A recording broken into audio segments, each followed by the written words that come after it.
High ফ্রেন্ডরা, good morning. আমি আজকে চিকেন তন্দুরি করব। আর সেটা আমি দেখো দোকানের মতন হয়তো আমি পারবো না, তবুও আমি চেষ্টা করব যে কীভাবে কী করি তোমাদেরকে দেখানোর জন্য। হয়তো এতটা লালও করতে পারবো না, তবু আমি করব দেখো। আর এই করে রেখেছি চিকেন কষা করব, হ্যাঁ, আর পোলাও করব। আমি চিকেন তন্দুরিটা ম্যারিনেট করে গেছিলাম নুন আর হচ্ছে লঙ্কার গুঁড়ো, গোলমরিচের গুঁড়ো, হ্যাঁ, আর হলুদ দিয়ে ম্যারিনেট করে রেখে দিয়েছিলাম। আমি এটাকে এবারে প্যান বসিয়ে দিয়েছি, এটাকে 1 ঘন্টার জন্য ম্যারিনেট করব। একটু ঘি দিয়ে দেবো, একদম স্লো আছে, একটুখানি ঘি দিয়ে দিলাম। দেখো ওরা হচ্ছে দোকানে হচ্ছে ফুড কালার দেয়, তার জন্য হয়তো লাল হয়, কিন্তু আমাদের ফুড কালার দেবো না, ঘরোয়া খাবার, ওই জন্য আমি ফুড কালারটা দেবো না।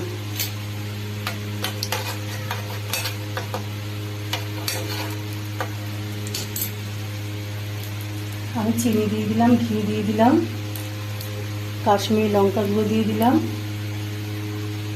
বেশ খানিকটা।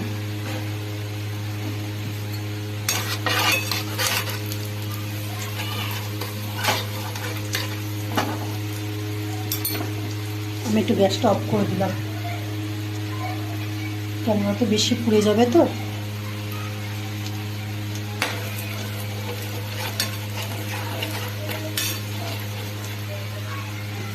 কালারটা দেখে চিনির জন্য চলে এসছে। আমি সামান্য বেসন দিলাম, আমি কিন্তু গ্যাস অফ করে দিয়েছি, ঠিক আছে। দেখো জানি না কতটা কালার আনতে পারবো, তবে আমি এইভাবে ঘষে ঘষে ঘষে ঘষে কালার আনার চেষ্টা করছি। আমি আর গ্যাস জ্বালাবো না।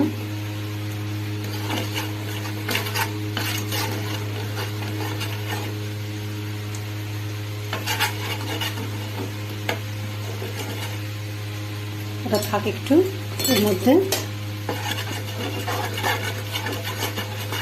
যেহেতু চিনিটা পুড়ে গেছে তো ওই জন্য রঙটা চলে এসেছে। তার মধ্যে কাশ্মীরি লঙ্কা গুঁড়ো দিয়েছি।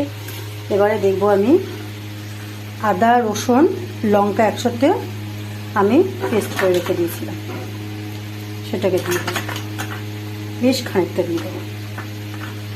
এবার দেবো আমি টক দই, 100 গ্রাম টক দই। এবার দিলাম আমি একটু গন্ধরাজ লেবু দেবো।